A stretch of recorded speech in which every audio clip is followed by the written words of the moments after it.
Of course Stars wanakwenda katika mchezo mgumu, mchezo wa historia, mchezo ambao umesimamia ndoto zao kubwa. As we know, katika AFCON zote 4 ambazo wameshiriki mpaka sasa hivi Stars hajashinda mchezo wote.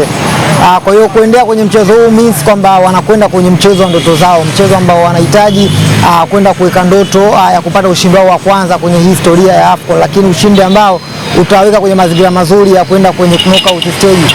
Kama tunavyojua kwamba kama Stars atashinda na kwa kuangalia matokeo ya Uganda, means Stars atakwenda kwenye hatua ya mtoano, lakini hata kama pia Stars atashinda, pia Uganda atashinda, Stars still ana nafasi kubwa sana kwenda kwenye mtoano as a best loser team. Kwa hiyo kwa namna moja ama nyingine Stars ina nafasi kubwa sana ya kwenda kwenye knockout stage kama tu itapata matokeo mazuri kwenye mchezo dhidi ya Tunisia.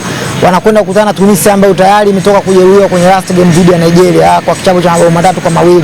Tunisia ambayo inahitaji ushindi ama sare ili kuqualify kwenda kwenye knockout stage. Kwa kwangu mimi nadhani Stars watakuwa na kibarua kigumu zaidi kutokana na quality ya Tunisia, lakini naamini mipango ya mwalimu Miguel Gamondi, kwa sababu hatukutegemea the way ambavyo Stars wameperform kwenye first game dhidi ya Nigeria, one of the best performance ambayo tumeiona recent kwa Taifa Stars. Lakini pia hata kwa performance ambayo tumecheza kwa Uganda, hususan kipindi cha pili tuliperform vizuri. Changamoto ilikuwa kwenye combat zile nafasi clear ambazo tulikuwa tumezipata. Kwa hiyo kwangu mimi naamini kwamba Stars still nafasi wanayo kama tu watachanga vyema karata zao kwenye game dhidi ya Tunisia. Kwa majina anaitwa Amina Kasheba, ni mdau wa soka. Kiujumla mechi ya Stars na Tunisia, mechi itakuwa ngumu kwa upande zote mbili. Tunisia inahitaji matokeo, Stars inahitaji matokeo. Lakini kama kocha Gamondi atachanga vizuri karata zake, nina imani Stars itapata ushindi.